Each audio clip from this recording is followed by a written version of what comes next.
مفتی ابرار صاحب کے بیانات سننے کے لیے مفتی صاحب کے آفیشیل چینل مفتی ابرار صاحب فلاحی آفیشیل کو سبسکرائب کریں۔ اعوذ باللہ من الشیطان الرجیم بسم اللہ الرحمن الرحیم وَإِذْ قُلْنَا لِلْمَلَائِكَةِ اسْجُدُوا لِآدَمَ فَسَجَدُوا إِلَّا إِبْلِيسَ قَالَ أَسْجُدُ لِمَنْ خَلَقْتَ طِينًا قَالَ أَرَأَيْتَكَ هَذَا الَّذِي كَرَّمْتَ عَلَيَّ لئن أخرتني إلى يوم القيامة لأحترقن ذريته إلا قليلا قال اذهب فمن تبعك منهم فإن جهنم جزاؤكم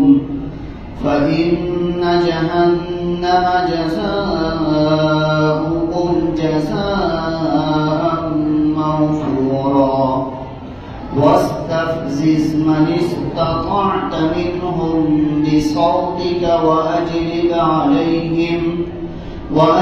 عليهم بخيلك ورجلك وشاركهم في الأموال والأولاد وعدهم وما يعدهم الشيطان إلا غرورا صدق اللہ العظیم۔ اور یاد کرو اس وقت کو جب ہم نے فرشتوں کو اس بات کا حکم دیا کہ وہ آدم کے سامنے سجدہ کریں، پس سارے کے سارے فرشتے سجدہ ریز ہو گئے سوائے ابلیس کے۔ اس نے کہا کیا میں ایک ایسی مخلوق کو سجدہ کروں جس کو آپ نے مٹی سے پیدا کیا ہے؟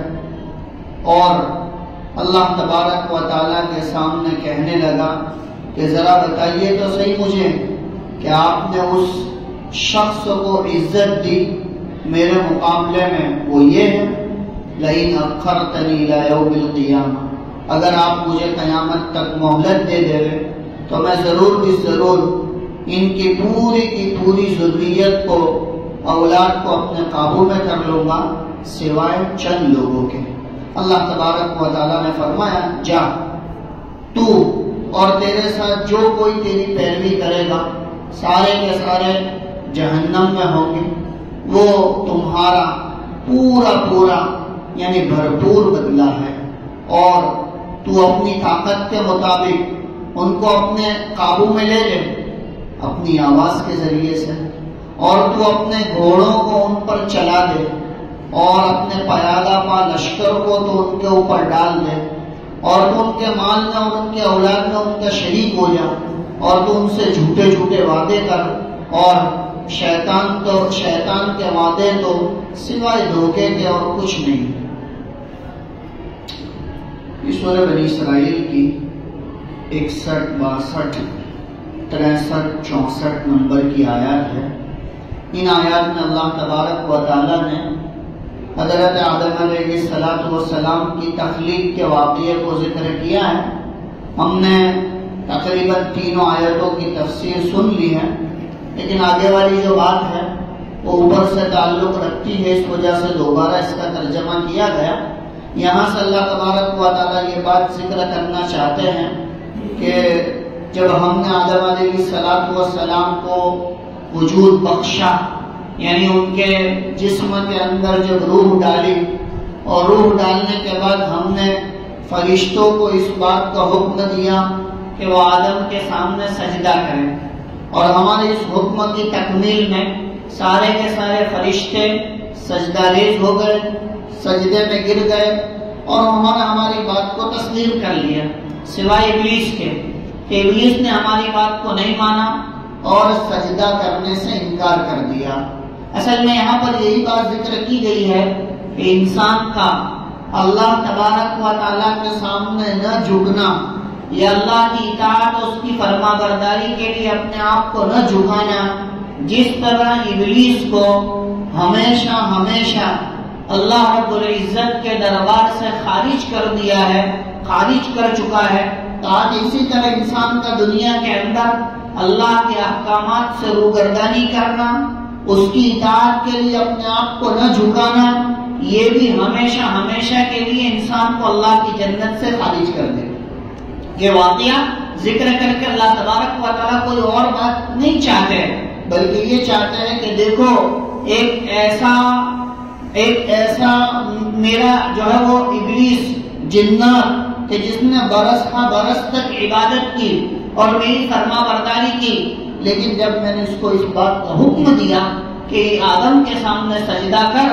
تو اس سجدے سے اس نے انکار کر دیا، اور یہ انکار کرنا اس کو ہمیشہ ہمیشہ کے لیے راندہ درگاہ کر چکا. اب اللہ تبارک و تعالیٰ قیامت تک اس کو مہلت دیے ہوئے ہے، اور پھر جب قیامت قائم ہوگی اللہ رب العزت اس کو ذلت کے ساتھ جہنم میں داخل کریں گے. یہاں پر اسی بات کو ذکر کیا گیا. تو لہذا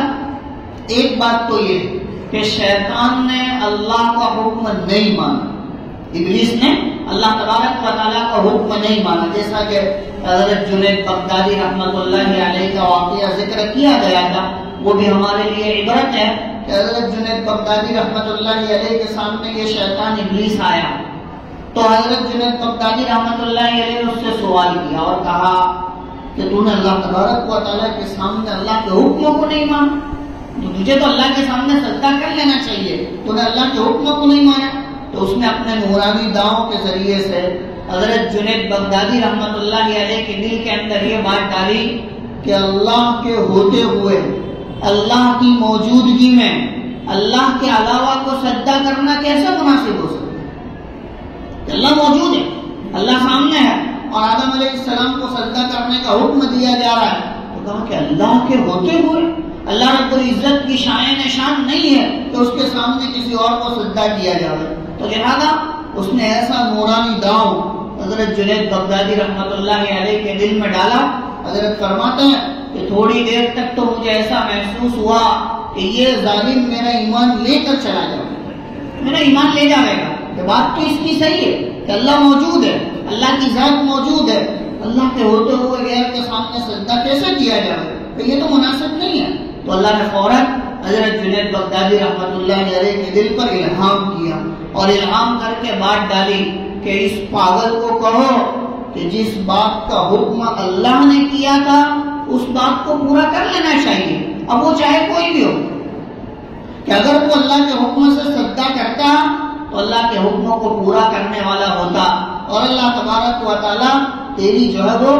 تیری جو اس طرح ذلت نہ کرتے، بلکہ تجھے ہمیشہ ہمیشہ کے لیے جو راندہ درگاہ کیا ہے وہ حفاظت فرماتے. لہذا پہلی بات ان آیات کا خلاصہ یہ ہے کہ اللہ رب العزت یہاں پر اس واقعے کو، اور ایک جگہ نہیں، قرآن کریم میں اللہ رب العزت نے حضرت آدم علیہ السلام کے سجدے کے واقعے کو کئی جگہ ذکر کیا، مختلف جگہوں پر ذکر کیا، اور اللہ تبارک و تعالیٰ اس کے ذریعے سے امت محمدیہ صلی اللہ علیہ وسلم کو یہی بتلانا چاہتے ہیں کہ اللہ کے سامنے جھکنا ساری کی ساری تکلیفوں کا خلاصہ ہے. اللہ کے سامنے جھکنا تاکہ ساری تکلیفوں کا خلاصہ ہے، اور اللہ کے سامنے جھکنا سارے مسائل کا حل ہے. ایک تو بندہ ظاہری طور پر جھکے، جیسا کہ ہم نمازوں میں سجدہ کرتے ہیں، یہ ظاہری جھکنا ہے، اور ایک میں باطنی طور پر جھکے، یعنی اللہ کے احکامات کو اپنے دل سے تسلیم کرے، اس پر اپنے آپ کو ڈالے، چاہے آدمی کا دل چاہتا ہو یا نہ چاہتا ہو، آدمی کی طبیعت مائل ہوتی ہو یا نہ ہوتی ہو، اللہ کے حکموں پر اپنے آپ کو ڈالنا تاکہ یہ اصل اللہ تبارک و تعالیٰ کی اطاعت ہے. تو لہذا پہلی بات یہاں پر یہ ذکر کی گئی کہ شیطان ابلیس کو اللہ رب العزت نے جب آدم علیہ السلام کے سامنے سجدے کا حکم دیا تو اس نے انکار کیا، اور انکار کرنے کی دو وجہ اس نے ذکر کی. ایک تو یہ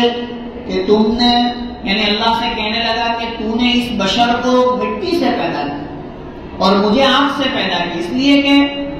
شیطان ابلیس جنات کے اولاد میں سے، فرشتوں میں سے نہیں، کہ فرشتے تو نورانی مخلوق ہیں کہ اللہ تبارک و تعالیٰ نے ان کو نور سے پیدا کیا ہے، اور یہ جنات کہا کہ ان کے اندر شر کا مادہ بھی ہوتا ہے اور خیر کا مادہ بھی ہوتا ہے. اللہ نے دونوں مادے ان کے اندر رکھے ہیں. جیسے انسانوں کے اندر شر اور خیر دونوں مادے اللہ نے رکھے ہیں، کہا کہ جناتوں کے اندر بھی یہ دونوں مادے ہوتے ہیں. تو لہٰذا یہ شیطان جناتوں میں سے تھا اور اللہ تبارک و تعالیٰ کے یہاں بہت مقبولیت حاصل کی. کیوں؟ اس لیے کہ یہ فرشتوں کے ساتھ رہتا تھا، فرشتوں کے ساتھ اس کا اٹھنا بیٹھنا، لہذا زیادہ تر لوگ اس کو فرشتوں ہی میں سے شمار کرتے تھے اور فرشتوں ہی میں گنتے تھے. لہذا اللہ رب العزت نے حکم دیا تو ہونا تو یہ چاہیے کہ اللہ کے حکم کی اطاعت میں سجدہ ریز ہو جاوے، لیکن اس نے سجدہ کرنے سے انکار کر دیا اور اللہ تبارک و تعالیٰ پر حجت قائم کرنے لگا.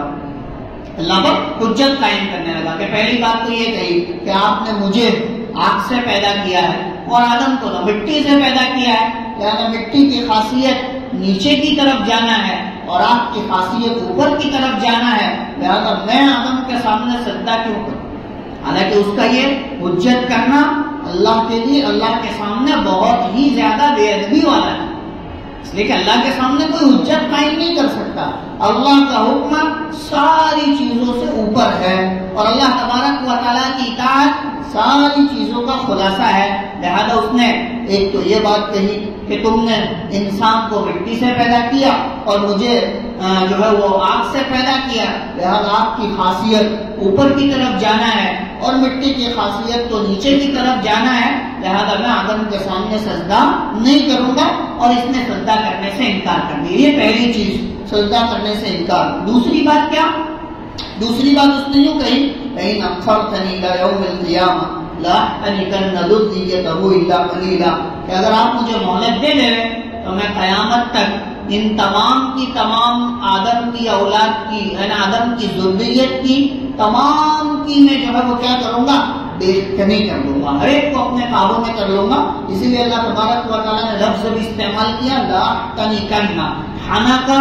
عربی کے اندر یہ لفظ کسی چیز کو ڈاڑوں سے پکڑنے کے لیے بولا جاتا ہے، اور جب کوئی جانور اپنے چارے کو یا اپنی کھانے کی چیز کو جب ایک مرتبہ ڈاڑوں میں مضبوط سے جما لیتا ہے، پکڑ لیتا ہے، تو پھر وہ آسانی سے دھکیلنے سے نکلتا نہیں ہے. تو لہذا شیطان کیا کہہ رہا ہے؟ ابلیس جو شیطان کا سردار ہے، سب سے بڑا جو ہے وہ ابلیس، اور اس کے ہاتھ نیچے کام کرنے والے شیاطین جس کو یہ دنیا کے اندر پھیلائے ہوئے ہیں اور مختلف طریقے پر ان کا کام کرتے ہیں، جیسا کہ روایتوں میں بہت سی جگہوں پر الگ الگ ان کا تذکرہ کیا گیا ہے کہ جب انسان رات میں اپنے گھر کا دروازہ بغیر بسم اللہ کے بند کرتا ہے تو کون سا شیطان گھر میں داخل ہو جاتا ہے. اسی طرح جب آدمی اپنا لقمہ اٹھاتا ہے اور بغیر بسم اللہ کے کھانا شروع کرتا ہے تو کون سا شیطان کھانے میں شریک ہو جاتا ہے. ہر ایک کی روایتوں کے اندر الگ الگ نام ذکر کیے گئے. بازاروں کے اندر جو شیاطین ہوتے ہیں وہ کون سی قسم کے ہوتے ہیں ان کا بھی جو ہے وہ احادیث کے اندر ذکر کیا گیا ہے. اسی طرح انسان جب اپنی ضرورت پوری کرتا ہے اپنی بیوی سے اپنی ضرورت کو پورے کرتے وقت جب بسم اللہ نہیں پڑھتا تو کون سا شیطان اس کے اندر دخل اندازی کرتا ہے. ان سب کو بھی روایت میں ذکر کیا گیا. لہٰذا یہاں پر اس نے یہ ابلیس جو سب سے بڑا ہے اور اس نے اللہ تبارک و تعالیٰ سے پہلی چیز یہ پہلی تو اس نے اللہ کے حکم کو نہیں مانا. دوسری بات لاحتنکن ذریتہ الا قلیلا، کہ آپ مجھے قیامت تک کے لیے مہلت دے دیجئے کہ میں اس آدم کی اولاد کو سب کو اچھی طرح سے قابو میں کر لوں گا، یعنی سب کو گمراہ کر دوں گا سوائے چند لوگوں کے. تو یہ چند میرا ہاتھ سے بچ جائیں گے ورنہ میں سب کو اپنے اندر داخل کر دوں گا. اللہ تبارک و تعالیٰ نے بھی اس کو موقع دیا اور فرمایا اذهب جا فمن تبعک منهم، پس ان میں سے جو کوئی بھی تیری پیروی کرے گا یعنی تیری بات مان کر زندگی گزارے گا فإن جہنم جزاؤکم جزاء موفورا، پس جہنم تمہارا پورا پورا بھرپور بدلہ ہوگا. کہ اللہ نے مہلت دے دی اور کہا شیطان کو اختیار دے دیا کہ جا اب تو جا کر دنیا کے اندر محنت کر. یہاں پر اللہ نے یہ بات ذکر کی ہے، لیکن دوسری جگہ اللہ رب العزت نے اس کو بھی ذکر کیا ہے کہ تیرا بس چلے گا لیکن کن لوگوں پر؟ جو دنیا کے اندر میری نافرمانی کرنے والے ہیں. اچھا جو میری اطاعت کرنے والے الا عبادک منہم المخلصین، وہ تو تیری چنگل سے تیری آزمائش سے دور رہیں گے اور وہ میری اطاعت اور فرما برداری میں لگے رہیں گے. یہاں پر اللہ تبارک و تعالیٰ نے فرمایا فإن جہنم جزاؤکم جزاء موفورا، بس تمہارا پورا پورا بھرپور بدلہ جہنم ہوگا، یعنی جو شیطان کی اور ابلیس کی پیروی کر کے زندگی گزارے گا، اس کی باتوں کو مان کر چلے گا، اللہ تبارک و تعالیٰ اس کے لیے جہنم میں فیصلہ فرمائیں گے۔ اسی لیے آگے اللہ رب العزت فرماتے ہیں وَاسْتَفْزِزْ مَنِ اسْتَطَعْتَ مِنْهُمْ، ہے کہ تو قابو میں کر لے، تو ان پر قابو پکڑ لے، ان میں سے جن پر تیری استطاعت ہو سکے، جن کو تو اپنے قابو میں کرنا چاہتا ہے یا کر سکتا ہے کر لے۔ کن چیزوں سے؟ بِصَوْتِكَ، اپنی آواز کے ذریعے سے۔ لہذا شیطان آواز کے ذریعے سے وسوسہ ڈالتا ہے، اور آواز کے ذریعے سے وسوسہ ڈال کر انسان کو گمراہ کرنے کی کوشش کرتا ہے۔ اور بعض حضرات علماء مفسرین نے حضرت عبداللہ ابن عباس وغیرہ سے نقل کیا ہے کہ شیطان کی آواز سے مراد گانا بجانا ہے، موسیقی ہے، کہ شیطان اس آواز کے ذریعے سے انسان کے اندر وسوسہ ڈالتا ہے۔ اسی لیے رسول اللہ صلی اللہ علیہ وسلم فرماتے کہ میں تو ناچ گانے کو مٹانے کے لیے بھیجا گیا ہوں۔ حضور کی بعثت بھی اس لیے ہوئی ہے کہ ناچ گانے کو مٹائے گا۔ اسی لیے جب اللہ تبارک و تعالیٰ نے آسمان سے کتابیں اتاری، نبیوں کو اتارنے کا سلسلہ کیا، اور پھر اللہ تبارک و تعالیٰ نے آہستہ آہستہ لوگوں کو ہدایت دینی شروع کی، تو یہ شیطان یعنی ابلیس اللہ سے کہنے لگا کہ جب آپ آسمان سے کتابیں اتارتے ہو، نبیوں کو بھیجتے ہو، لوگوں کی ہدایت کے راستوں کو کھولتے ہو، تو میرا کیا، میری بات کون مانے گا؟ تو اللہ تبارک و تعالیٰ نے کہا کہ تیرے لیے شعر شاعری ہے، تیرے لیے گانا بجانا ہے، کہ تو اس کے ذریعے سے جس کو بہکانا چاہے بہکا لینا۔ لہذا آج ہم دیکھتے ہیں کہ اسی کے ذریعے سے زیادہ تر لوگوں کو بہکایا جاتا ہے، ورنہ اللہ تبارک و تعالیٰ نے اس شریعت کے اندر اس کی بڑی مذمت بیان کی ہے کہ گانا بجانا یہ بہت خطرناک چیز ہے، کہ انسان اس کے لیے جہنم کا ایندھن بنے گا۔ اسی وجہ سے قرآن کریم کو بھی اگر کوئی گانے کے لہجے کے اندر پڑھتا ہے تو مکروہ تحریمی قرار دیا گیا، اور کہا کہ نہیں، اس کا پڑھنا درست نہیں ہے۔ تو لہٰذا یہ اپنی آواز کے ذریعے سے گانا بجانا، موسیقی، اس کے ذریعے سے لوگوں کو اپنے قابو میں کرے گا۔ وَأَجْلِبْ عَلَيْهِمْ بِخَيْلِكَ، اور اللہ تبارک و تعالیٰ فرماتے اور تو ان پر قابو کر لے اپنے گھوڑوں کے ذریعے سے۔ لہذا یہ لوگوں کو آپس میں جھگڑے کروا کر، لڑوا کر، مقابلے کروا کر سب کو گمراہ کرے گا۔ وَرَجِلِكَ، اور اپنے پیادہ لشکر کے ذریعے سے، یعنی پیدل چل کر تیری محنت کرنے والوں کے ذریعے سے تو ان کو گمراہ کر لے۔ وَشَارِكْهُمْ فِي الْأَمْوَالِ وَالْأَوْلَادِ، اور تو ان کی مالوں میں اور ان کے اولاد میں شریک ہو جا۔ وَعِدُهُمْ، اور تو ان سے جھوٹے جھوٹے وعدے کر۔ وَمَا يَعِدُهُمُ الشَّيْطَانُ إِلَّا غُرُورًا، اور شیطان کا وعدہ سوائے دھوکے کے کچھ نہیں ہوتا۔ یہاں چند چیزوں کو اللہ تبارک و تعالیٰ نے ذکر کیا کہ ایک تو شیطان اپنی آواز کے ذریعے سے لوگوں کو گمراہ کرتا ہے، جو ہے لوگوں کو خواہ جھگڑا کر کے لڑوا کر جو ہے وہ گمراہ کرتا ہے۔ کبھی کبھی پیدل چلنے والوں کو مختلف قسموں سے شیطان جو ہے وہ کیا کرتا ہے، گمراہ کرتا ہے۔ تاکہ یہ تو گمراہ کرنے کے اس کے پاس یہ طریقے ہیں، بعض طریقے تو نورانی ہے، انسان کو نورانی داؤں سے وہ آزماتا ہے۔ جیسے کہ اللہ کے نیک بندے ہوتے ہیں، ان کے سامنے وہ ایسے ڈھیلے اور حربے پیش کرتا ہے اور ان کو گمراہ کرنے کی کوشش کرتا ہے، لیکن اللہ تبارک و تعالیٰ اپنے نیک بندوں کو اس سے محفوظ فرماتے ہیں۔ لہذا ہمیشہ اللہ رب العزت سے یہ دعا کرنی چاہیے کہ اللہ شیطان کے وسوسوں سے، اس کی چال سے، اس کے مکر سے ہم سب کی حفاظت فرما۔ اللہ ہم تمام کی ان تمام برائیوں سے حفاظت فرما کر ہمیشہ اللہ تبارک و تعالیٰ اس کی اطاعت والی زندگی گزارنے کی توفیق عطا فرماوے۔ وآخر دعوانا ان الحمد للہ۔